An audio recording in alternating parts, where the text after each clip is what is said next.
오늘 예수 그리스도가 탄생하신 이후 첫 주일입니다.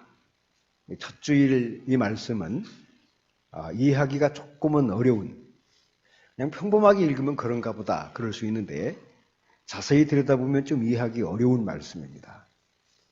아기 예수님이 탄생을 했습니다. 베들레헴에 탄생하셨다고 되어 있습니다. 근데 헤롯이란 사람이 아들 예수님의 탄생 소식을 듣고 굉장히 당황했습니다.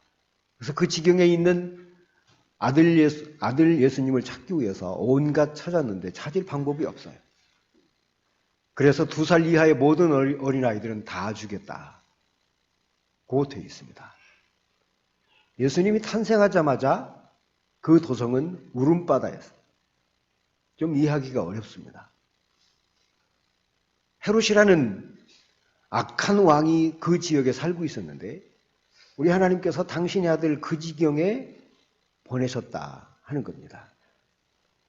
헤롯이라는 사람은 구세주가 탄생했다는 소식에 굉장히 당황스럽습니다. 자기의 왕권이 위협당하기 때문에 그러죠. 메시아, 구세주, 예수라는 이름은 온 세상을 다 구원하신다는 뜻을 가지고 있는 이름입니다. 자신 말고 헤롯, 누군가가 이 세상을 다스릴 또 다른 왕이 탄생한다. 용납할 수가 없었겠죠. 자, 그래서 이 헤롯이라는 사람은 아기 예수를 찾다가 못 찾으니까 2살 이하 어린아이들은 다 죽였어요. 새로 탄생한 그 메시아 구세주를 죽이지 않으면 자기의 권력이, 자기의 왕권이 위협당하기 때문에 어쩔 수 없는 아마 선택이었으리라 그런 생각은 갖습니다. 근데 이해하기 어려운 것은 우리 하나님께서 기왕 당신의 아들을 세상에 보내실 바에는 세상을 좀 평지로 만들어 놓으시고, 이사야 선지자가 그런 예언을 하신 바가 있습니다. 높은 산은 다 깎아내리시고 골짜기는 메꾸고 평지가 될 것이다. 기왕이면 당신의 아들이 오셔서 그 평지를 만드실 것이 아니라 당신의 아들이 오시기 전에 이 평지를 다 만들어 놓으시고 대로로 활짝 열어놓으신 그 나중에 아들을 보내셨어도 되는데 왜 하나님은 굳이 그 험한 험지에 당신의 아들을 보내셨을까? 태어나자마자 그 목숨을 노리는 사람들이 여기저기에서 대제사장도 마찬가지고 서기관도 마찬가지고 바리새인들도 마찬가지고 특별히 황제라는 사람은 더더군다나 혈안이 되어 있는 그런 상황 속에서 하나님의 아들 예수님을 보내셨습니다. 사실 아들 예수님이 태어나던 당시 그 지경은 굉장히 바빴어요. 말씀에 보면 하늘에서 별이 움직이기 시작해요. 하늘에서도 바빴어요. 지상에서도 굉장히 바빴습니다. 저 멀리 동방 박사들이 아기 예수님께 선물을 하기 위해 굉장히 원거리를 왔어요. 들여서 양을 치던 목자들도 굉장히 바빴습니다. 서기관들, 바리새인들, 대제사장, 헤롯 왕, 누구 한 사람 바쁘지 않은 사람이 없었어요. 제일 바쁜 사람은 천사들 그룹이었습니다. 아들 예수님이 세상에 태어나기 전부터 우리 하나님께서는 천사장을 시키셔서 그 소식을 또 그 역할을 충분히 감당하게 하십니다. 그리고 오늘 마지막 아기 예수님이 탄생할 때까지 또 탄생한 이후에도 천사들은 굉장히 바삐 움직여요. 근데 오늘 말씀 뭐라고 그랬습니까? 헤롯 왕이 그 아기 예수를 죽이려 하니 요셉아 너는 아기를 데리고 애굽으로 피난하라. 피난시키실 것 같으면 뭘로 보내셔요? 피난시키지 않을 안전한 곳으로 보내셔도 되는데 왜 굳이 베들레헴, 예루살렘 주변이 아니어도 되는데 헤롯 왕 같은 사람이 있는 곳이 아니어도 되는데 대제사장이나 서기관들 같은 그런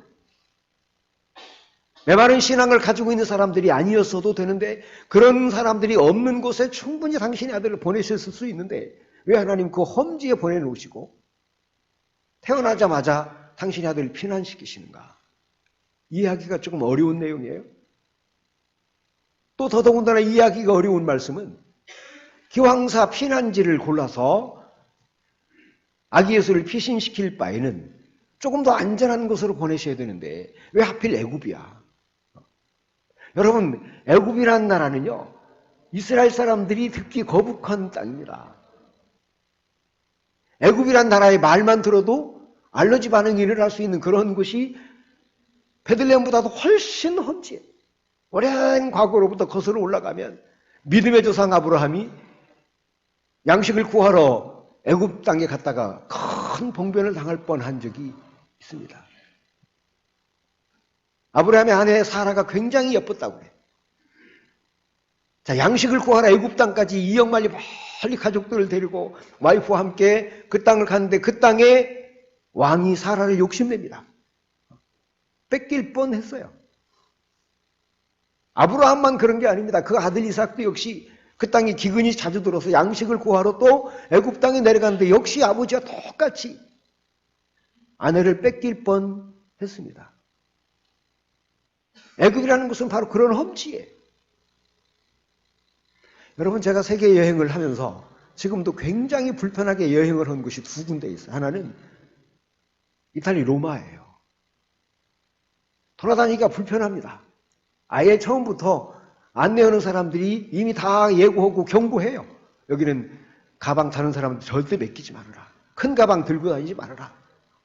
이제 초등학교 막 들어갈 나이부터 어린아이들, 청소년들이 여행객들의 손가방을 노립니다. 한두 애들이 아니에요. 너무 많이 노리니까. 저 지금 여행 다니면서 버스 안에서 손가방 잊어버렸다고 외치는 모습을 나 로마에서 처음 봤어요. 물론 우리 그룹은 아닌데 버스 안에서도 아이들이 손가방 노립니다. 그게 로마더라고. 근데 그보다 훨씬 더 험지가 이 카이로예요. 애굽. 피라미드과 스핑크스 구경으로 다니는데요. 불편하기로 말할 수가 없어요. 왜? 언제 저놈들이 내한테 달려들어서 가방을 낚아챌까? 조그마한 가방인데, 이만한 가방인데 들어다 드리겠다는 겁니다. 막 옆에서 손짓하고 막 빼앗고 별짓을 다 해요. 경찰이 있는데 뭐 속수무책이에요. 그런 것이 카이로예요. 이스라엘 백성들은 이 애굽이라는 말만 들어도 알러지 반응이 일어나요.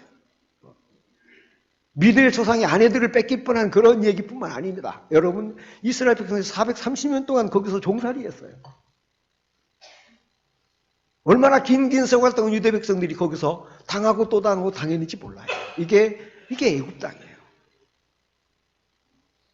안전한 곳으로 당신의 아들을 보내신 것도 모자라서 피난처를 굳이 선택하셔서 피난시키시려면 또 더 안전한 곳으로 가셨어야 되는데 험지 중에 험지인 또 다른 험지로 당신의 아들의 피신처를 지금 천사들을 통해서 제공하시겠다, 그 얘기입니다. 조금 이해하기가 어려워요. 천사들이 바삐 돌아다녔으면 기왕사 하나님께서 천사들을 통해서 당신의 아들을 보내실 그런 장소를 무색하실 바에는 훨씬 안전한 곳으로, 도망다니지 않아도 되는 곳, 피신하지 않아도 되는 그런 곳으로 보내셨어야 되는데 왜 하나님 그러셨나? 실제로 요셉과 마리아가 예수님을 안고 애굽에 내려가신 이후에도 역시 마찬가지입니다. 지금도 그 카이로 나일강변에 가면요, 어린아기 예수님이 다녀가셨다는 장소가 여기저기 저기 여기 많습니다. 굉장히 많아요. 한 곳에 예수님이 머물러 있을 수가 없었던 것 같아요. 수시로 여기 사람들이 노리고 저기 저 사람들이 아마 노렸을 법합니다. 그러니까 지금도 나일강변에 가면 예수님 어린아기가 여기 잠시 쉬었다 갔던 곳, 성지라고 지칭되어 있는 그런 예배당이 한두 군데가 아니에요. 굉장히 많아요. 안전하지 않아. 예루살렘도 베들레헴도 애굽도 나일강도 안전하지가 않아요. 이런 곳이 바로 예수님이 태어나던 당시의 상황이었습니다. 왜 하나님 그러시지? 여러분, 우리도 가끔 그런 기도 하잖아요. 기왕이면 우리의 미래가 행복해지면 더 좋겠지. 뭐 당연하지요. 그러나 우리 인생도 그렇지 않은 경우가 너무 많아요. 그래서 가끔씩 우리도 하나님을 때로는 원망하기도 하고 뭐 질문하기도 하고 그러잖아요. 당신의 아들조차 그랬어. 그런데 이것은 그냥 불평불만하기로 말하면 그렇다는 얘기이고요. 실제로 이 말의 의미는 또 제가 드리고자 하는 말의 의미는 우리가 신앙적으로 보면 완전히 풀리는 내용입니다. 신앙적으로 이 말씀을 읽으면요, 험지 중에 험지이지만, 가서는 안 될 그런 장소이지만 우리 하나님은 당신의 백성들을 굳이 보내놓으시고 나 모른다 이렇게 하시는 하나님이 아니라는 말씀이야. 오늘 마지막 말씀에 뭐라고 그랬어요? 꿈에 요셉에게 천사가 또 현몽하여 가로되 이 아기를 노리는 사람이 죽었으니 이제는 이스라엘 땅으로 가라 했다고 되어 있어요. 그래서 요셉이 자기 와이프 마리아와 아기 예수를 데리고 이스라엘 땅으로 들어갔다고 오늘 마지막 말씀에 기록되어 있습니다. 험지 같지만 우리 하나님의 손길이 안 닿는 곳이 없는 곳이, 베들레헴, 예루살렘, 나일강변, 애굽 땅 어디든지 하나님의 손길이 안 닿는 곳이 없어요. 하나님은 사실은 자신감 있으셨어요. 어디든들 우리가 어딘들 못 갑니까? 어디 있든 하나님의 손길은 다 임하는 것이고 하나님의 입김은 다 통하는 것이고, 그래서 다윗도 그랬습니다. 우리가 저 지하의 음부에 내 자리를 펼지라도 하나님 거기 계십니다. 내 바다 끝에 날아가서 거기 내 자리를 펼지라도 하나님 거기 계신다고 했어요. 안 계신 곳이 없지요. 아니 가시는 곳이 없고 못 하시는 것이 없고 우리 하나님 그런 분이십니다. 그런 자신감 때문에 베들레헴에도 보내보시고 애굽에도 보내보시고, 여러분 아브라함도 이삭도 봉변당할 뻔했지만 그러나 무사했습니다. 오히려 성경 말씀에 보면 아브라함이 그 곤란한 중에 양식을 구하러 갔던 거린 중에 거린의 신세로 갔던 아브라함이 올라올 때는 거부가 됐어요. 엄청 부자가 됐어요.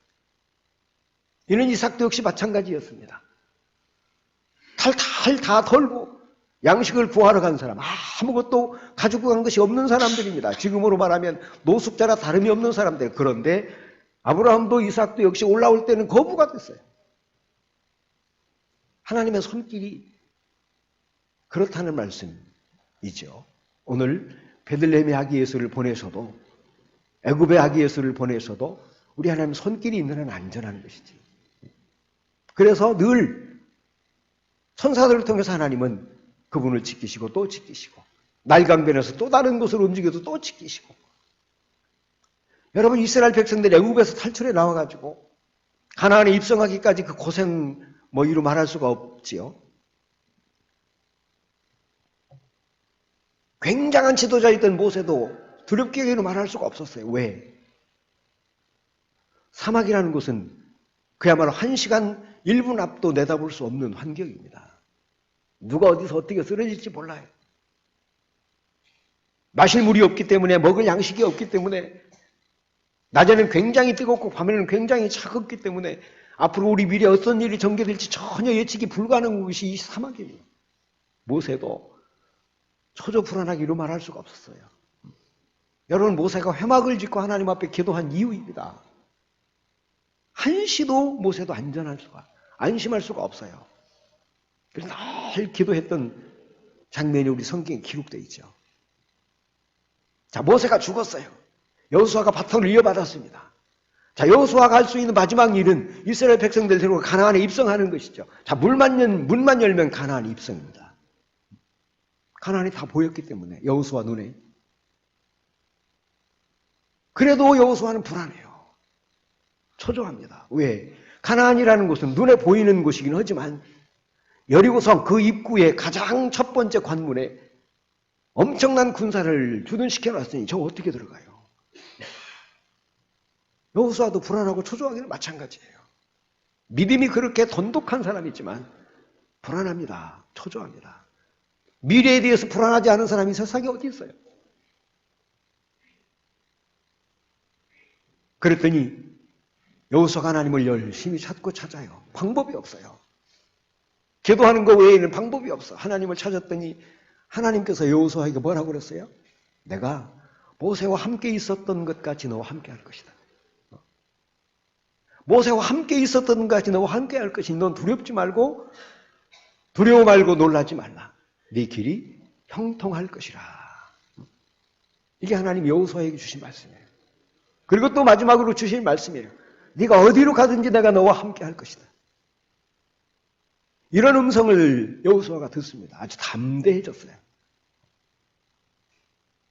자, 그런데 우리 하나님께서 여호수아 이스라엘 백성들이 미래에 엄청난 축복을 약속해놔요. 이제 문만 열면 가나안 들어가죠. 자, 가나안 들어가는 것은 이제 시군죽 먹기예요. 이미 이루어진 것이나 다름이 없습니다. 하나님이 약속하신 것이니까. 자, 그런데 우리 하나님 이스라엘 백성들이 한 가지 딱 요청하세요. 내가 다 줄 테니까. 미래의 가나안 땅 모든 것을 다 너네들은 다 선물할 테니까 너 걱정 마. 네 가는 길이 형통할 거야. 내가 끝까지 너와 함께 할 거야. 그런데 이 한 가지는 좀 해줘. 오늘 본문 말씀입니다.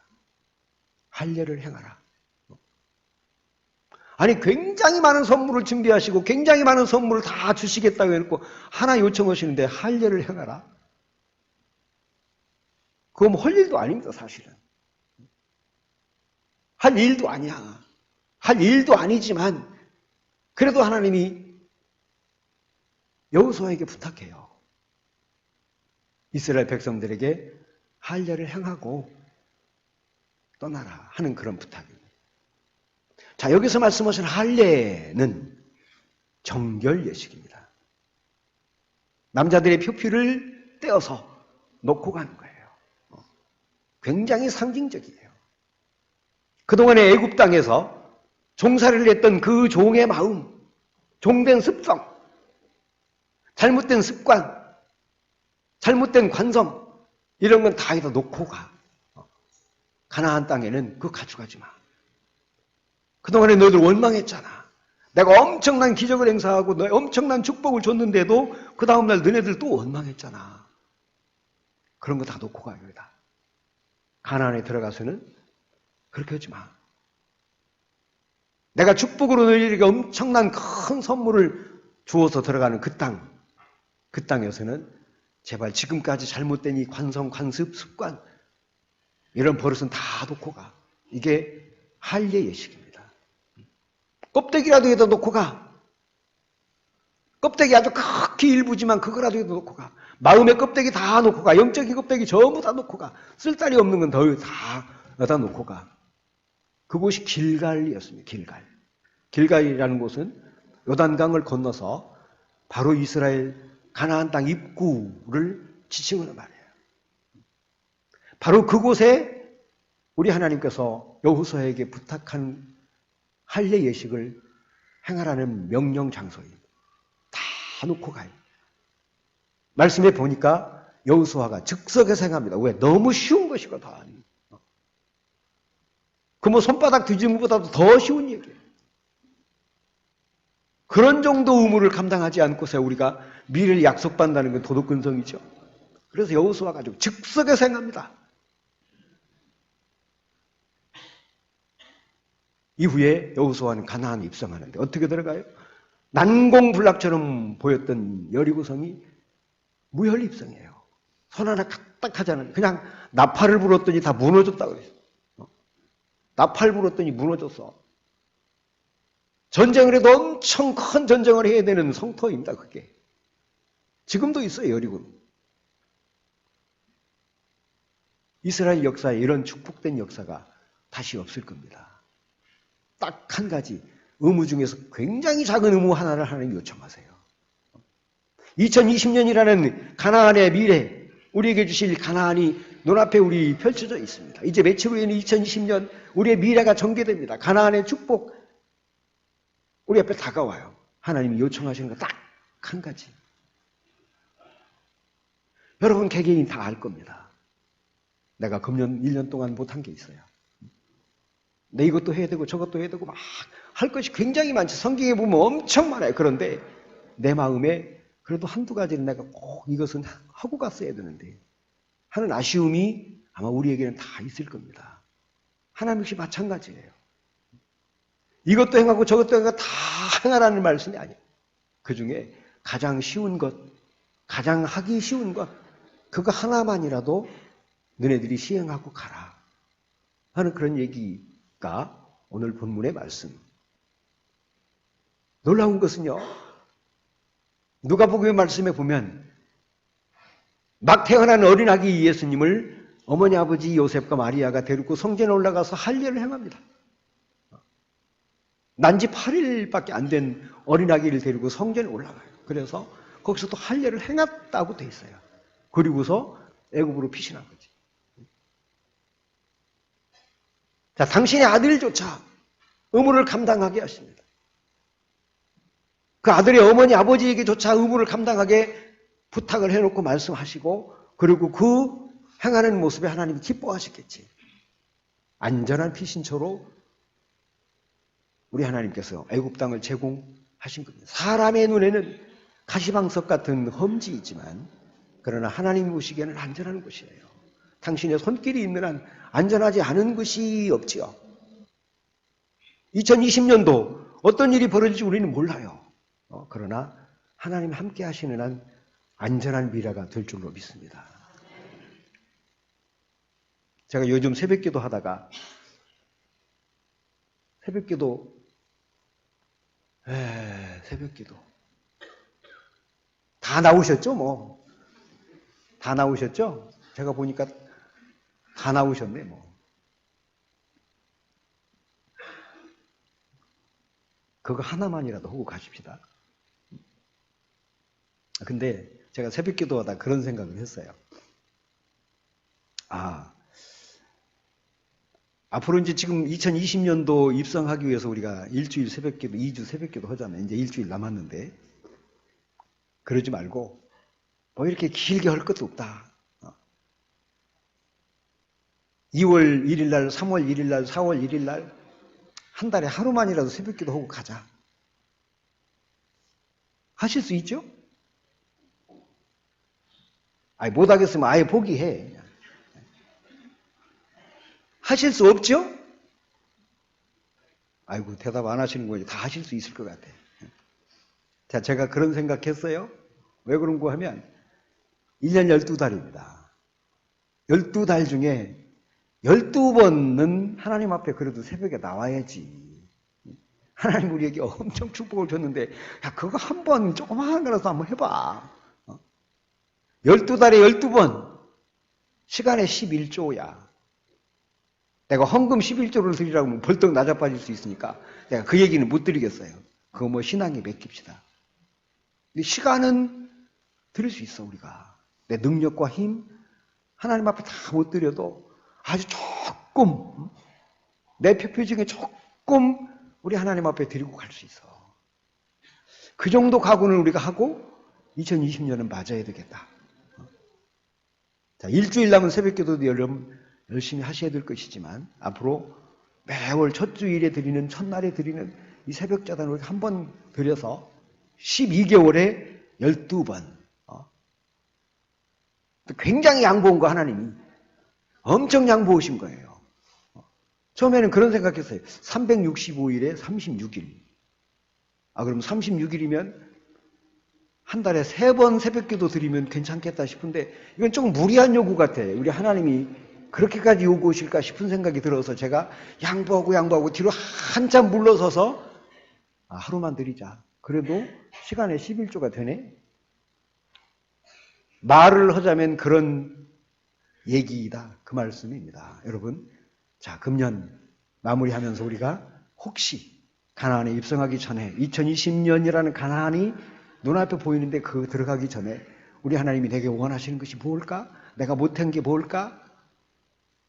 나를 그렇게 못하게 가로막으면 뭘까? 다 여기다가 남겨놓으시고 그리고 다 떼어놓으시고 그리고 홀가분한 마음으로 우리 가나안 들어가실 때 하나님은 무혈입성 하신 이스라엘 백성들의 역사처럼 우리에게도 2020년도 한 해가 아주 평안할 줄로 믿습니다.